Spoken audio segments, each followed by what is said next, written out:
My name's Jim Weir. I'm former head of youth services for a charity called FASA that dealt with mental health and addiction, substance misuse issues. I worked there for about 13 years in total and had a kind of rich experience of working directly with young people, one-to-one and in groups regarding alcohol and substance misuse. Why do young people use? The biggest reason that young people will describe is because it's fun, because it's something new to do, because they're curious. Alcohol is a gateway drug. If you begin to use a certain type of drug, that it can open gates to other drugs, and that's definitely true of alcohol. For a lot of people, their earliest experiences of choosing any of the other illicit or illegal drugs will likely be whenever they're already intoxicated from alcohol. So we definitely know that that opens gates. Other drugs such as cannabis, if you're going to get cannabis from a dealer, then it's likely that that won't potentially be the only illegal drug that he or she will sell. So then that has opened the gate to other types of illegal drugs as well. And that's the kind of theory of the gateway, that drugs, and by using those drugs, can open gates to other types of substances and other types of drugs.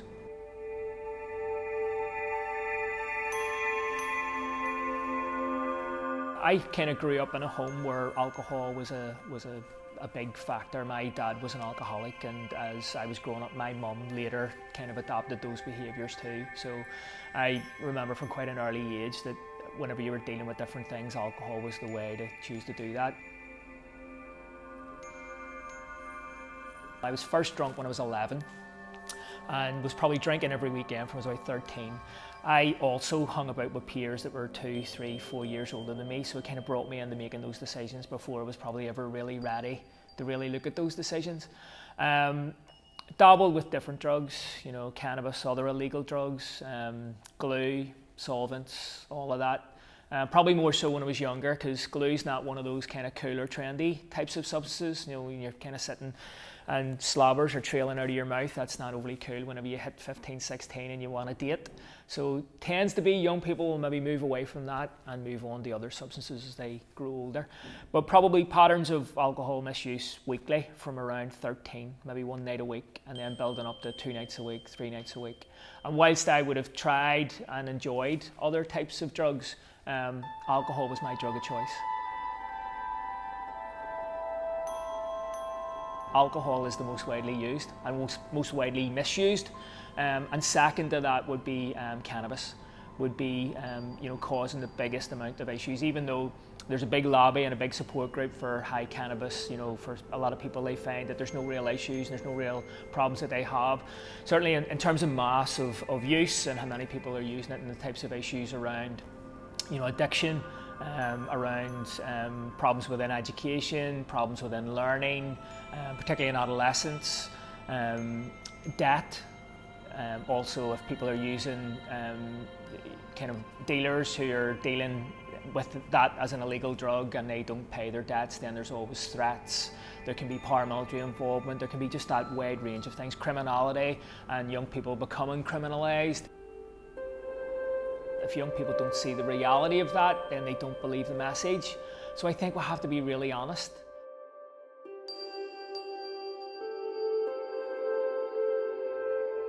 We certainly know that there are factors that make it more likely that young people will have a problem with drugs or alcohol, and they tend to be, you know, if that young person doesn't have a strong family support background that can you know, can be a predicator of that. Also, if they haven't done as well within the education system, if they're not in employment, if they don't have any life goals or any clear vision for where they're going in their future, all those kind of things can have an impact. But also, even if someone sometimes may begin to use because they're having an issue or a problem in their lives, so they build a pattern of where when they have an issue or a problem, they use a substance to try and deal with that issue.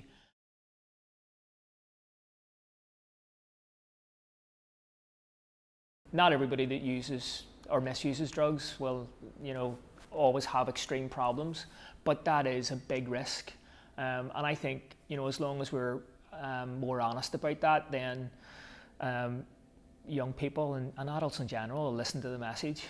You know, whenever we always say, you know, somebody uses heroin, they die, and then you're talking to young people in a group who have brothers, sisters, family who use and they're not dead, you know, and haven't died, then they're going to go, well, is everything you're going to tell me then not be true? So I was always very honest, very open. I was very open about my own experiences and very open with young people.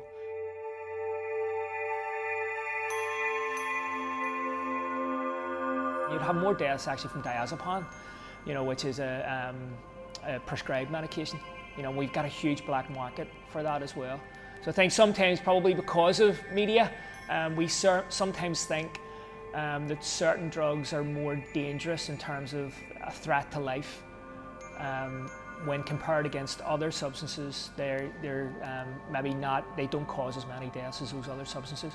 But they're not spoken of as often within media, so we don't really perceive that.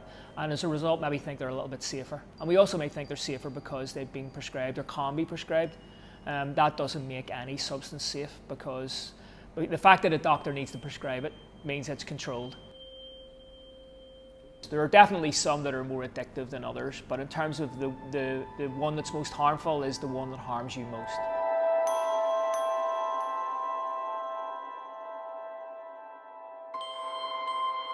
How do I get a buzz now? I'm a family man. I love my kids. I love my family. I love spending time with them.